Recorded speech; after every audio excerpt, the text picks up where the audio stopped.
네, 잘 쉬고 오셨습니까? 이제 감정평가론 부분의 내용을 설명을 드릴 텐데요. 감정평가론은 120페이지 보시면 출제 경향에 6문제가 출제되는 부분이다라고 돼 있죠. 그래서 감정평가의 기초 이론이 한 문제에서 2문제 정도, 감정평가 3방식 7방법이 3문제에서 4문제 정도, 자산 유형별 감정평가 방법이 한 문제가 출제된다. 그래서 이해와 더불어 정확한 암기도 필요하다 이렇게 돼 있는데, 생각보다는 내용은 쉽고 문제가 나오는 부분은 거의 정해져 있어요, 여러분. 그런데 실제 기본서를 받아보시면, 이미 받아보셨겠지만 기본서의 한 100페이지 넘게가 감정평가론으로 구성이 되어 있습니다. 내용만 100페이지가 넘어요. 그게 그만큼 분량 자체는 넓다는 얘기예요. 근데 왜 그 부분을 한번 읽어보실 필요는 있냐면, 우리 나중에 공인중개사 합격하신 다음에 기본서 다 버리실 건가요, 여러분? 아니죠. 그거 다 뭐 버려버리겠다 그러지 마시고 두시고 사무소를 차리게 되면 꽂아놓고 좀 공부를 해보실 필요가 있는데, 실제 실무를 나가면 거의 부동산 학개론을 안 쓸 거라고 생각하시는 분들이 많은데, 개론의 내용이 실무에 정말 많이 쓰입니다.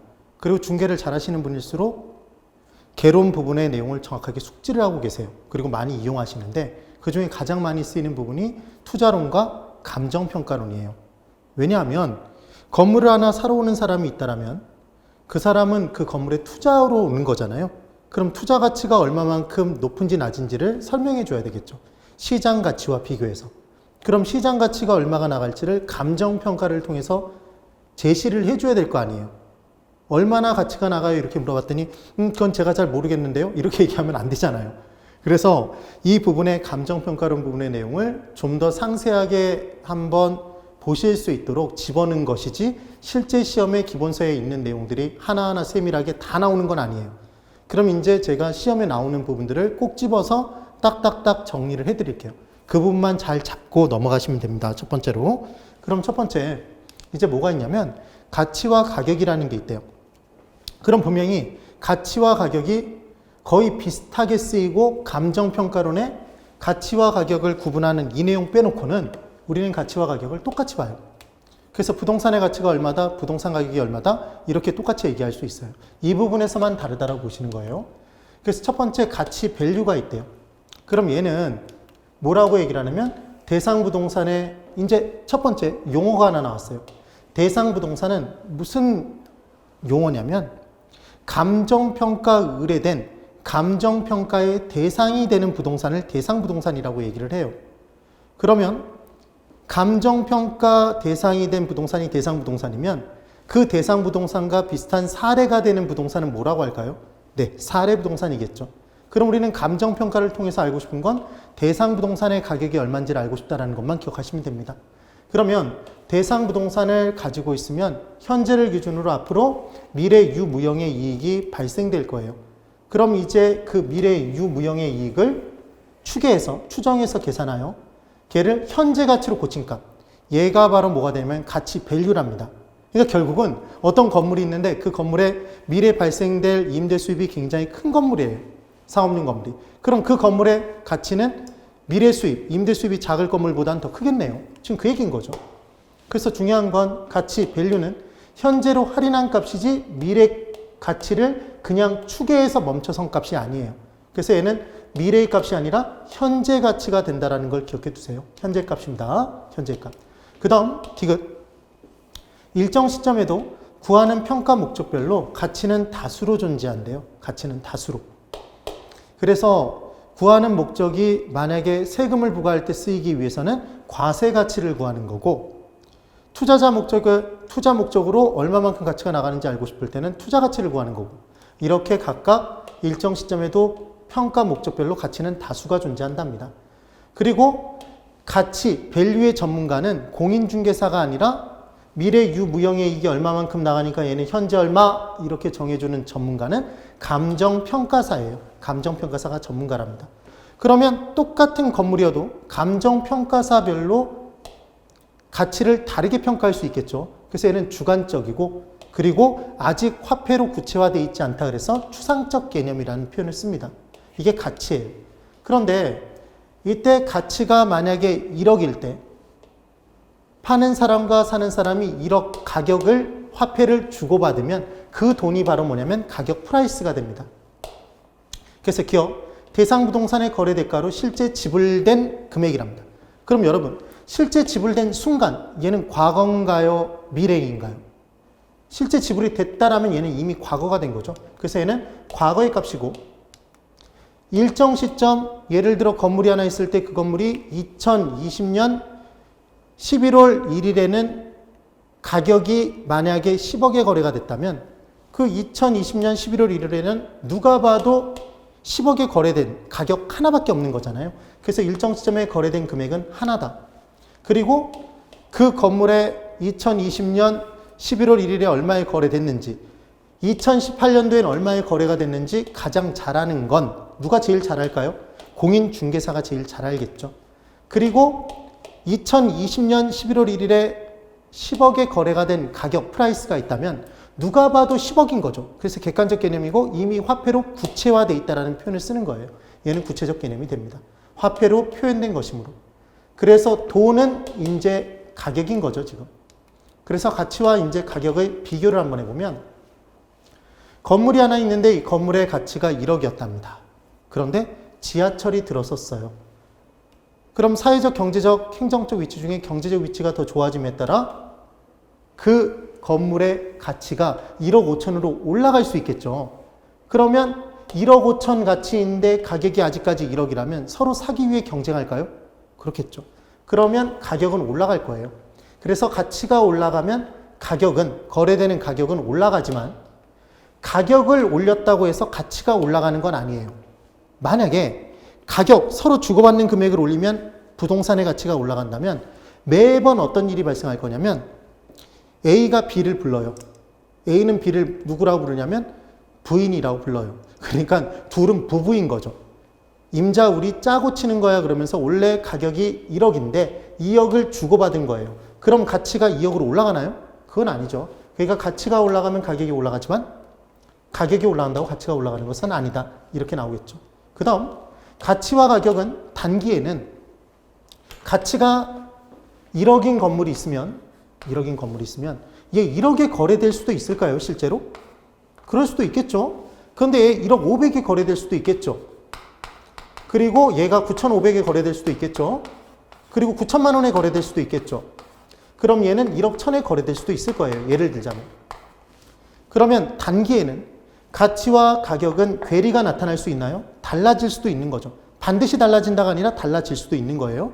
그런데 장기적으로는 얘들을 평균 내보면 가격들을 평균 내보면 얘는 1억, 1억 500에 9,500, 1억, 1억 1,000에 9,000, 1억이죠. 그래서 장기적으로는 가격은 가치에 수렴한다, 같아진다 이런 표현을 쓰기도 합니다. 얘를 바꿔서 문제 낼 수도 있어요. 단기와 장기 내용을 바꿔서. 그래서 개념을 잡아주시면 되고 그 다음 디귿 가격은 실제 화폐로 주고받은 금액이죠. 가격은 가치의 화폐적 표현이 된다. 그러니까 지금 돈, 화폐는 가격이지 가치가 아니에요. 그래서 문제가 어떻게 나오면 헷갈리냐면 가격은 지금 가치의 화폐적 표현이잖아요. 화폐적 표현이다. 이렇게 나온 거죠. 그러면 얘를 놓고 보면 이렇게 가려볼까요? 그럼 가격은 화폐적 표현이다. 5죠. 얘는 5죠. 근데 얘가 바뀌어서 가치는 가격의 화폐적 표현이다. 이렇게 나온 거죠. 그러면 얘를 가려놓고 보면 가치가 화폐라고 얘기했으니까 얘는 X가 되네요. 이렇게 정리를 해주시면 됩니다. 그 다음 아까 보셨던 것처럼 가치가 1억이면 가격이 뜬금없이 10억에 거래되진 않죠.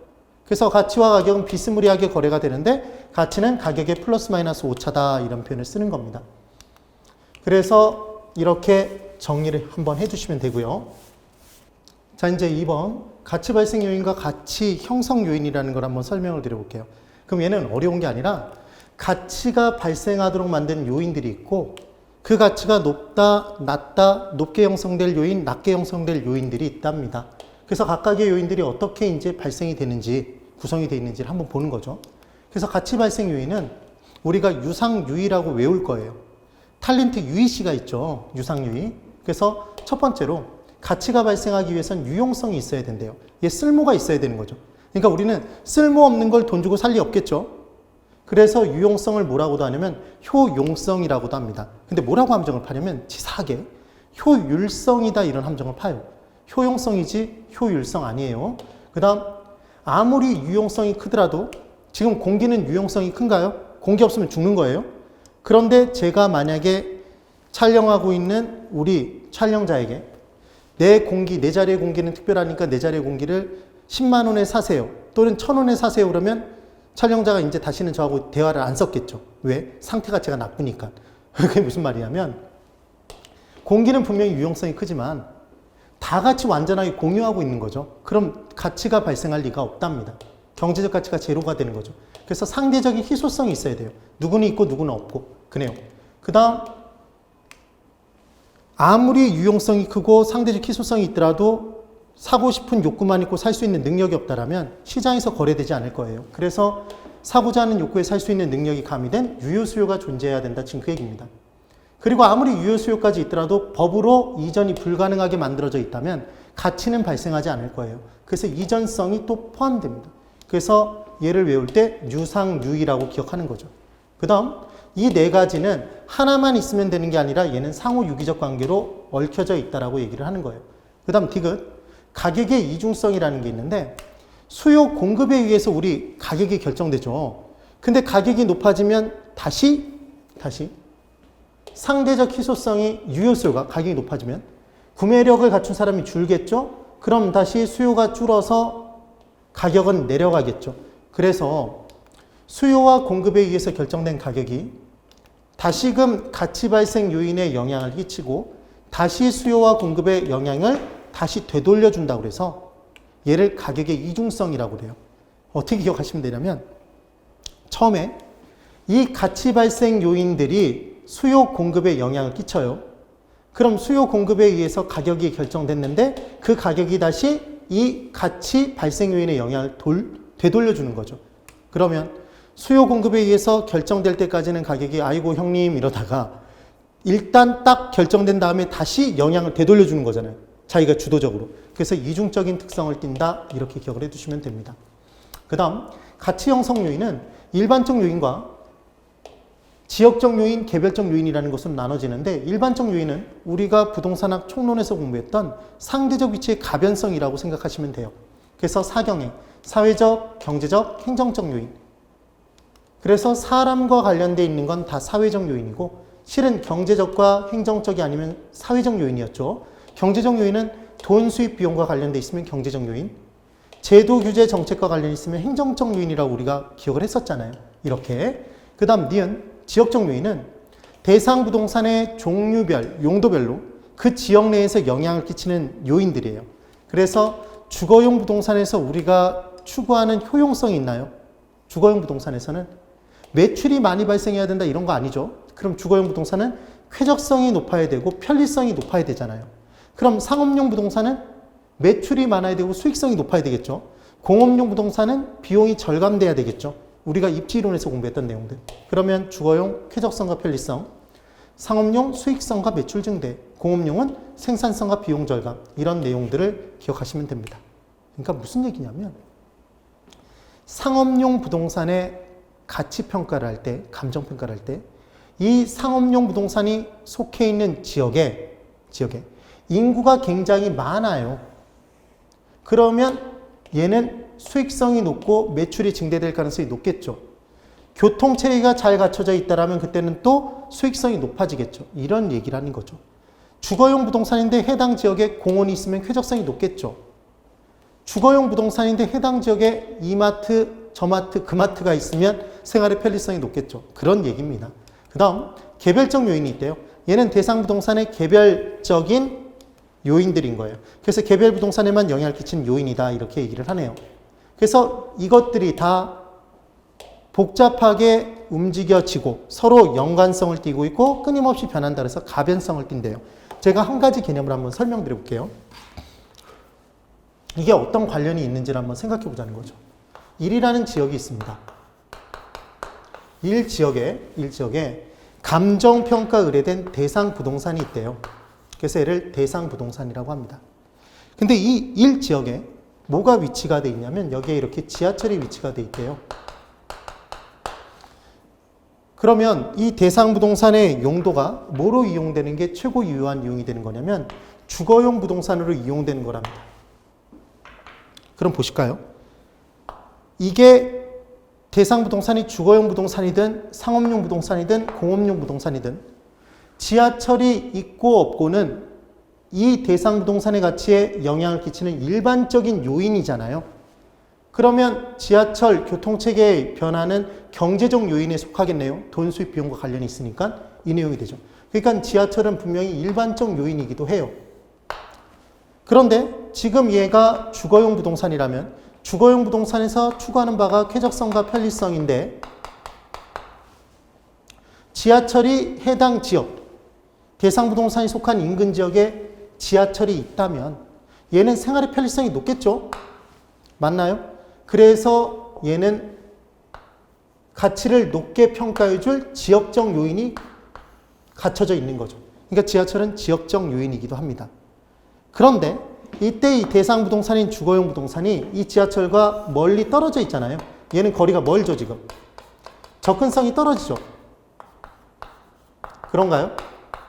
그러면 대상 부동산 얘 말고 여기 바로 옆에 붙어 있는 주거용 부동산보다는 얘는 개별적으로 가치를 낮게 평가해야 되겠죠. 이해가 되셨죠? 그래서 지하철과의 거리의 정도, 접근성의 정도는 개별적 요인이겠죠. 그럼 지금 가치 형성 요인의 일반적 요인과 지역적 요인과 개별적 요인이 다 따로 흩어져 있나요? 연관돼 있나요? 연관돼 있고 어떤 지역에 지하철이 없다가 들었을 수도 있고 이렇게 끊임없이 변하고 지금 내용들 보니까 복잡한가요? 복잡성의 특성을 띈다 이런 표현을 쓰는 거죠. 그래서 문제를 푸실 때 요령이 뭐냐면 무엇이 지역에 있다 없다는 지역적 요인이고 그것까지의 거리의 정도, 접근의 정도를 따지는 건 개별적 요인이겠죠. 한번 들어보신 기억이 있으시면 돼요. 이 정도를 잡으시면 됩니다. 그 다음 세 번째, 이제 가격 재원칙이라는 게 있대요. 121페이지 중간 밑에 가격 재원칙. 그럼 얘는 가격을 정할 때 사용되는 모든 원칙이다 이렇게 보시는 거예요. 그래서 첫 번째로 전제되는 원칙이 있답니다. 여러분, 가격 재원칙은 어려운 게 아니라 부동산의 가격을 평가할 때 어떤 원칙들이 사용되기 때문에 얘 가격이 얼마다라고 정하는 원칙인 건데 모두 제자를 사용해서 가격을 정하는 데 사용되는 모든 원칙, 가격 재원칙이라는 표현을 쓰는 거예요. 근데 얘가 크게 전제되는 원칙과 내부에 존재하는 원칙과 외부에서 존재하는 원칙 이렇게 세 가지로 쪼개진대요. 그래서 첫 번째로 전제되는 원칙부터 볼 겁니다. 이 전제되는 원칙 간단한데 첫 번째, 실제 부동산 가격은 끊임없이 변동되나요? 아니면 고정불변인가요? 무슨 질문을 드린 거냐면 건물이 하나 있으면 그 건물의 가치는 항상 10억인가요? 11억일 때도 있고 10억일 때도 있고 9억일 때도 있고 떨어지고 올라가고 변동이 되나요? 변동되죠. 그러니까 부동산 가격은 끊임없이 변동된다는 원칙하에 어떻게 변동될지 예측이 필요하잖아요. 만약에 변동되지 않는다면 예측이 필요 없는 거죠. 예측은 예상하여 측량한다라는 게 줄여진 말입니다. 이 내용. 그래서 변동의 원칙과 관련된 것들이 이제 존재하는데 얘는 나중에 익히셔야 돼요. 첫 번째 뭐가 있냐면 변동되는 것의 대표 주자가 있어요. 실제 시점은 과거, 현재, 미래로 끊임없이 변동되나요? 변동되죠. 그래서 시점자가 들어가 있는 애들은 다 변동의 원칙입니다. 그래서 시점 수정 그리고 기준 시점의 확정은 다 변동의 원칙 때문에 발생하는 것이다. 그러니까 문제를 풀 때 뭐라고 나오냐면 기준 시점의 확정과 시점 수정에 연결된 원칙은 무엇입니까? 그러면 예측의 원칙이 아니라 변동의 원칙이라고 들어가 주셔야 된다는 거죠. 그래서 기준 시점이라는 건 뭐냐면 기준 시점이라는 건 이 개념이에요. 얘는 따로 아예 시험 문제로 나오니까 기준 시점에 대해서 한번 설명을 드려볼게요. 지금 기준 시점은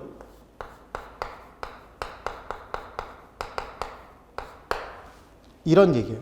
감정평가 의뢰되는 대상 부동산이 있습니다. 얘를 뭐라고 그랬죠? 대상 부동산이라고 그랬죠. 그럼 이 대상 부동산을 감정평가 의뢰한 사람이 있을 거예요. 감정평가 의뢰인이겠죠. 평가 의뢰인. 그럼 평가 의뢰인이 감정평가사에게 평가를 의뢰했겠네요. 그래서 의뢰한 날짜가 언제냐면 의뢰한 날짜가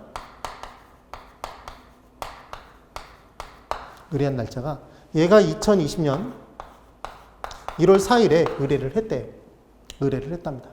그랬더니 감정평가사가 무슨 신기가 있어서 얘를 딱 의뢰받자마자 얘는 10억 이렇게 얘기할 수 없잖아요. 그럼 얘는 감정평가사가 아니라 점쟁이죠. 그러니까 당연히 감정평가사는 이 대상 부동산의 정확한 경제적 가치를 구하기 위해서는 뭘 구하기 위해서는? 경제적 가치를 평가하기 위해서는 조사를 해봐야 될까요? 가격 조사를 해야 될 거잖아요. 그죠? 그래서 이제 가격 조사를 완료한 날짜가 있어요. 얘는 이것 자체로도 문제가 나오니까 꼭 기억을 해보셔야 되죠. 얘를 언제 완료했냐면 2020년 1월 7일에 완료를 했어요. 그럼 이제 이 조사된 자료를 가지고 평가를 해야 되잖아요. 그래서 평가한 날짜, 그래서 평가가 끝나서 이제 감정평가사는 평가 의뢰인에게 평가 보고서를 작성해 줘야 되죠. 그래서 보고서를 작성해서 얘를 제출해 줘야 되는 겁니다. 그래서 보고서를, 평가 보고서를 작성 완료한 날짜가 있겠죠. 지금 날짜가 복잡하게 나오고 있습니다. 그래서 얘가 언제냐면 2020년 1월 11일에 이렇게 됐어요. 그럼 첫 번째 이 개념이에요. 만약에 감정평가사가 평가 보고서에 이렇게 적은 거예요. 평가 보고서에 이 대상 부동산의 가액은 얘는 10억입니다. 이렇게만 적었어요. 이렇게만. 그럼 이 평가 보고서를 평가 의뢰인이 받아보면 어떤 생각이 들까요? 이 대상 부동산은 과거에도 10억이었고 지금 현재도 10억이고 올해 이제 하루 지나도 10억이고 1년 지나도 10억이고 계속 10억이란 얘기잖아요. 현실적이지 않죠. 말도 안 되죠. 그러니까 당연히 10억이라고만 얘기하면 된다. 언제 꼭 집어 10억이라고 얘기해야 된다. 언제 꼭 집어 10억이라고 얘기해야 되겠죠. 그래서 감정평가의 기준이 되는 시점을 확정 지을 필요가 있는 겁니다. 그래서 기준 시점은 뭐의 시점이다? 감정평가의 기준이 되는 시점이에요. 그럼 얘를 딱 정해놓음에 따라 감정평가사는 면피할 수 있을까요? 얘는 책임을 피할 수 있겠죠. 책임을. 왜냐하면 얘가 2020년 1월 7일에 만약에 10억이라고 딱 평가를 했다면 그 다음에 변동이 생김에 따라 얘가 10억이 아닐 수 있는 거잖아요. 이해가 되시죠? 그러면 이제 이런 날짜들이 있을 때 과연 언제가 기준 시점이 될 거냐? 원칙적으로.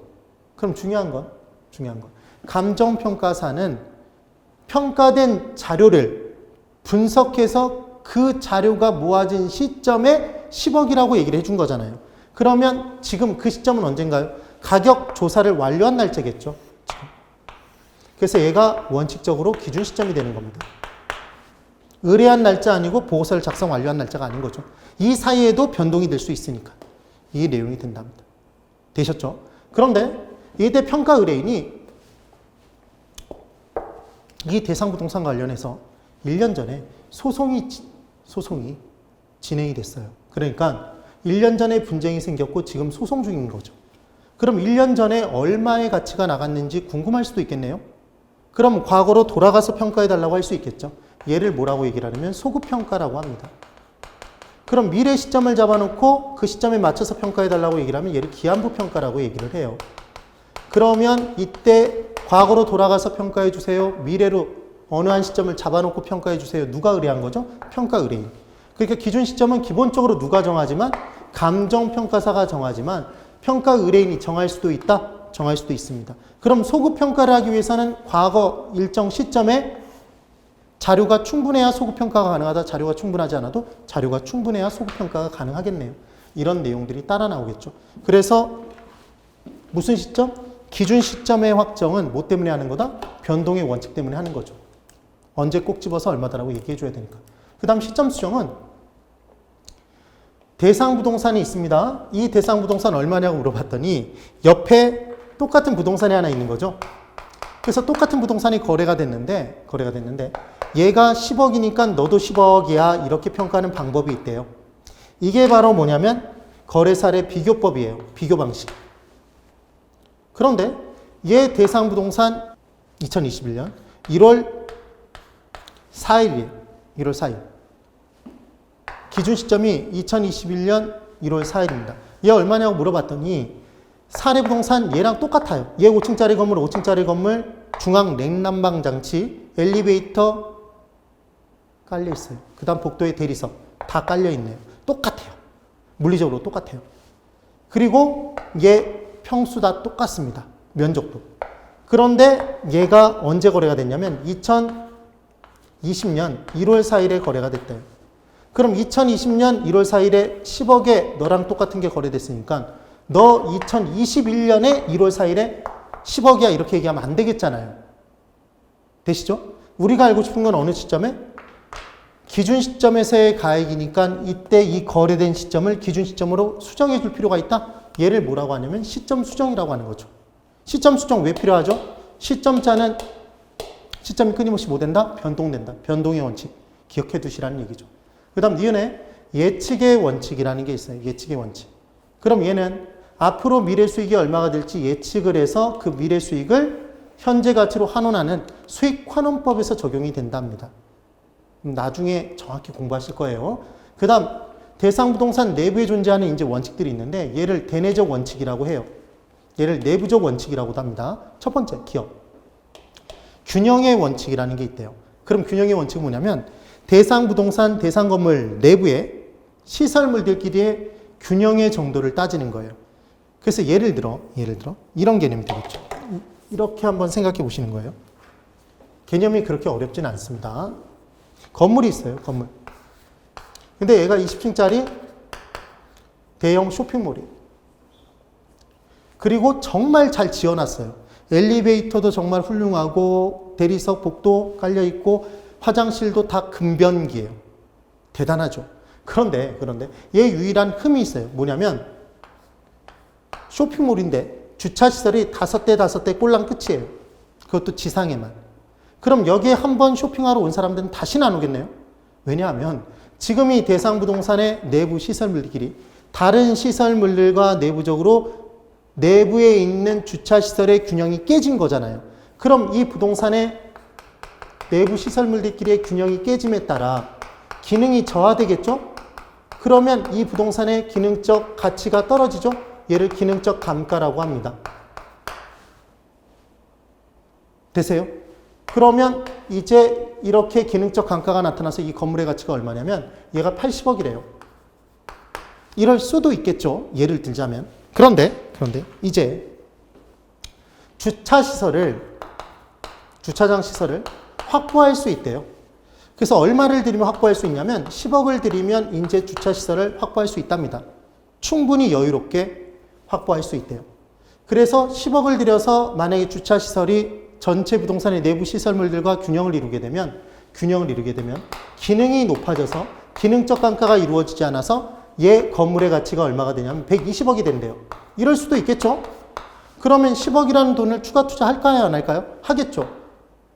이 추가 투자되는 금액이 전체 부동산의 가치에 기여하는 바가 클 테니까. 되세요? 이 내용이 됩니다. 그래서 인재 균형의 원칙은 부지와 건물의 적합 여부. 그래서 건물 부지와 그 건물의 적합 여부도 왠지 적합의 원칙을 따지는 것 같지만 그게 아니라 내부니까 균형의 원칙인 것이다. 기억을 해 두시라는 거죠. 그래서 균형이 깨지면 기능적 감가를 행하고 얘는 이 대상 부동산을 개별적으로 쳐다봐야지만 시설물들끼리의 균형이 맞았는지 떨어졌는지를 판단할 수 있다는 얘기죠. 개별 분석과 관련이 있더라. 이렇게 기억하시는 거예요. 그 다음 니은에 기여의 원칙이 있습니다. 기여의 원칙. 얘는 추가 투자의 적정성 판단과 관련이 있더라. 그래서 주차장 시설을 추가로 확보할 때 전체 부동산에 기여하는 바가 크다면 추가 투자하고 작으면 추가 투자하지 않을 거예요.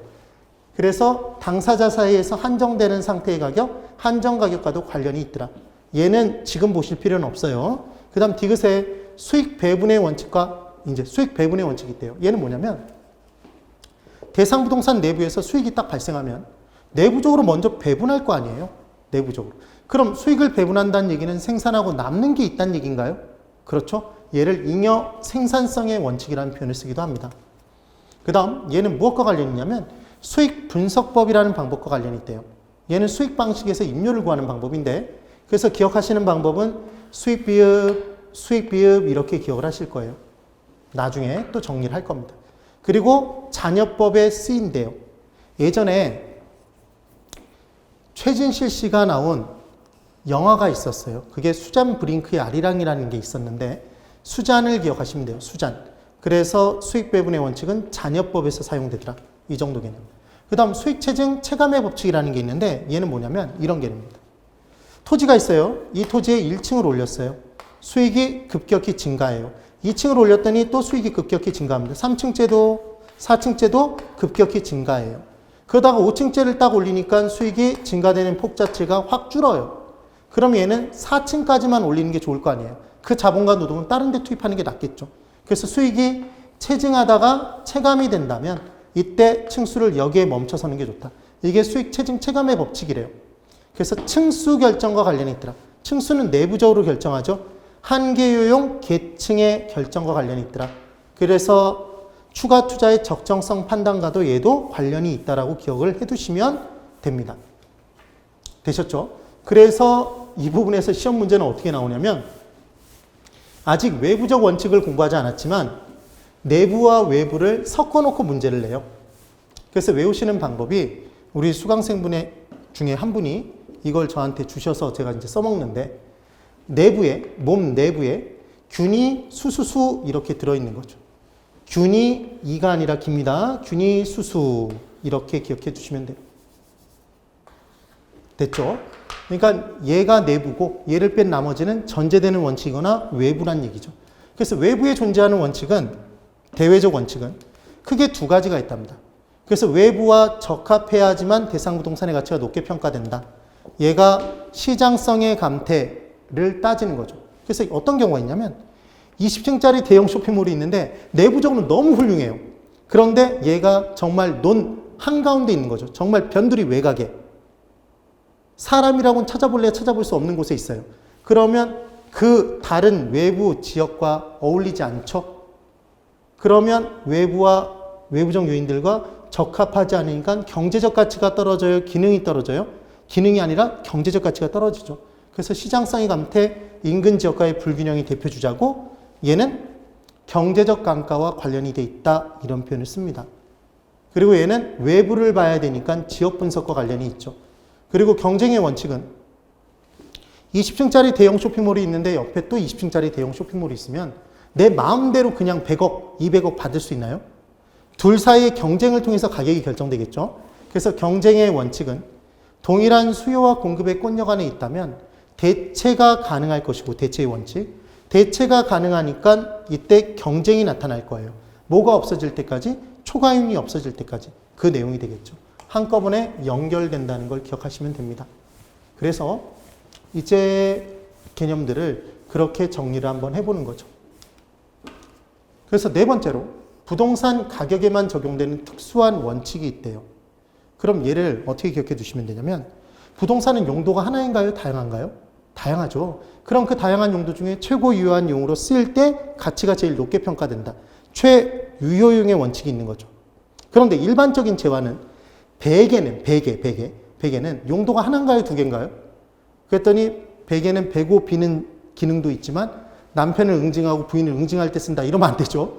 그러니까 일반적인 재화는 용도가 하나니까 다양한 용도로 쓰이지 않으니까 다양한 용도 중에 최고 유효한 용이 됨에 따라 가치가 제일 높게 평가된다는 최유효용의 원칙이 없겠네요.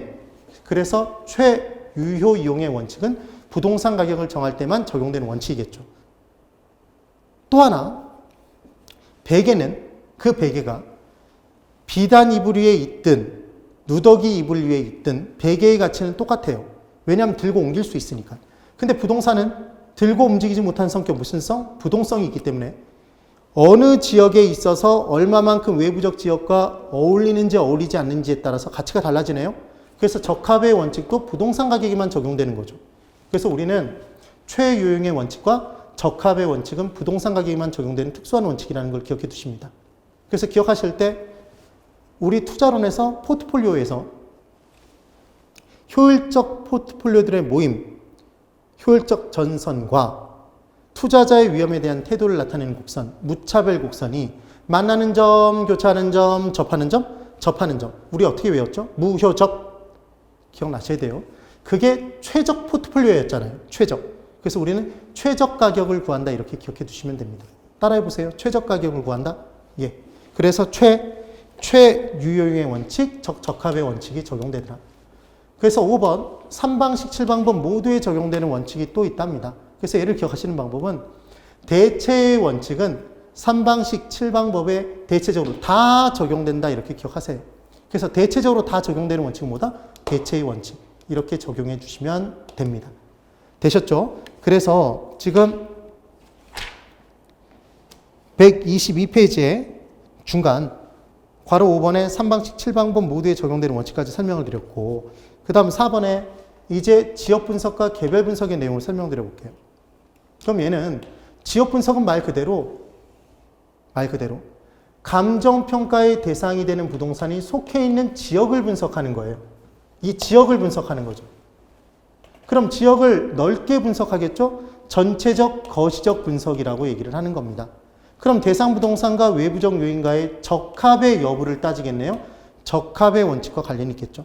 그럼 이 지역을 분석해 보면 이 지역 내에 표준적인 이용의 상태가 나올까요? 보통 뭐로 이용하는지. 그래서 예를 들어 주거용, 상업용, 주거용이라면 표준적 이용은 주거용이다. 이렇게 결정하실 수 있다는 얘기죠. 그 다음 지역을 분석해 보면 지금 지역 분석이죠. 지역을 분석해 보면 이 지역 내 부동산들의 가격 수준대를 알 수 있을까요? 10억대다, 20억대다 이렇게 알 수 있을 거잖아요. 그래서 대상 부동산의 가격을 아는 게 아니라 지역을 분석해 보면 가격 수준대를 알 수 있겠죠. 지역 내의 표준적인 이용의 상태를 알 수 있는 겁니다. 되셔야 돼요. 그래서 거시적, 전체적 분석이라고 하고 대상 부동산이 속한 인근 지역을 분석하는 거예요. 그래서 인근 지역의 가장 중요한 특성은 감정평가의 대상이 되는 부동산이 속해 있는 지역이라는 거죠. 그 다음 디귿, 지역 내의 표준적인 이용의 상태와 가격 수준대를 파악할 수 있습니다. 그 다음 리을, 대상 부동산과 지역 내 외부적, 이 대상 부동산 내부를 따지는 게 아니에요. 이 대상 부동산과 외부적 요인과의 적합의 정도를 판단하는 거고 적합하지 않으면 대상 부동산의 기능이 저하된다, 경제적 가치가 떨어진다? 이 경제적 가치가 떨어지죠. 경제적 감가의 근거가 되는 겁니다. 그 다음 지역 분석을 먼저 하니까 얘를 선행 분석이라는 표현을 쓰는 거예요. 그럼 이번에 개별 분석이라는 게 있대요. 그럼 개별 분석은 대상 부동산, 이 감정평가의 대상이 된 부동산을 말 그대로 개별적으로 얘만 분석하는 거예요. 얘만 드립다. 그럼 얘는 미시적인 분석이겠죠? 부분적 분석이 됩니다. 그 다음 이 대상 부동산의 개별적 요인만 분석하죠? 그 다음 이 대상 부동산의 최고 유효한 이용이 뭔지를 결정하는 거예요. 이제 최유효용을. 그럼 보통은 이 지역이 다 주거용 부동산을 이용되고 있다면 얘도 주거용 부동산을 이용되는 게 좋겠죠. 다 상업용 부동산이라면, 표준적 이용이 상업용이라면 외부 환경과 어울리게 이용될 때 가치가 높잖아요. 그러니까 얘도 상업용으로 이용하는 게 좋겠네요. 그래서 지역 분석을 통한 표준적 이용을 기준으로 해서 최고 유효한 이용이 무엇인지를 개별 분석을 통해서 결정하는 거죠.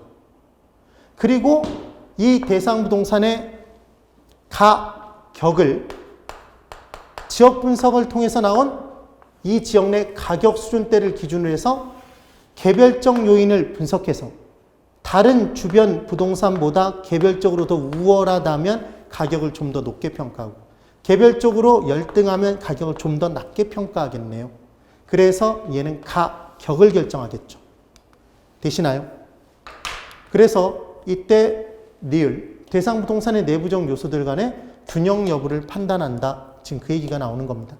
그럼 대상 부동산을 드립다 내부를 쳐다보면 시설물들끼리의 균형의 여부가 판단되고 균형이 깨져 있으면 기능이 저하되겠네요. 얘는 기능적 감가와 관련이 있겠죠. 지역 분석 다 행한 다음에 개별 분석하죠. 그러니까 얘는 후행 분석이 되는 겁니다.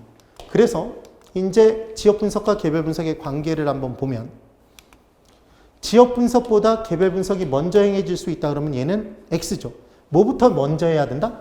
지역을 먼저 분석해야 지역 내의 표준적 이용의 상태와 가격 수준대를 전반적으로 알 수 있고 그걸 가지고 대상 부동산 개별 분석을 통해서 표준적 이용의 상태를 근간으로 최요용을 판정하고 가격 수준대를 기준으로 가격을 이제 결정하는 거죠.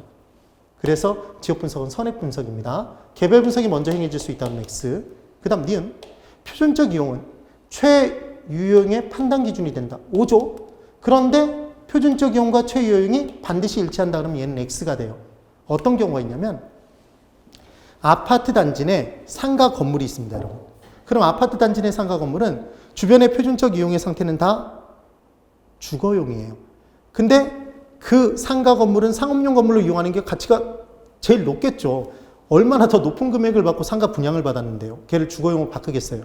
그러니까 일반적으로는 표준적 이용과 최유용이 같지만 표준적 이용과 최유용이 반드시 일치하는 것은 아니다. 하나 예를 기억해 두세요. 아파트 단지 내 상가 건물 기억을 해 두시면 됩니다. 그 다음 이제 5번 감가상가 감가수정의 내용들이 있는데 얘는 우리 기본 이론반에서 좀 공부를 할까 합니다. 이 부분까지 들어가면 내용이 너무 깊어져요. 그래서 그 부분들의 내용은 다 내버려 두고 우리가 어디를 이제 볼 거냐면 125페이지에 9번 3방식 7방법의 기본적인 개념 그리고 이 부분에서 어떻게 내용들을 정리해 나가는 건지 정도를 제가 설명을 드려볼게요. 5분을 쉬시고 그 다음 내용을 한번 보도록 하겠습니다. 5분만 쉬고 돌아오세요. 짧게 했으니까. 네.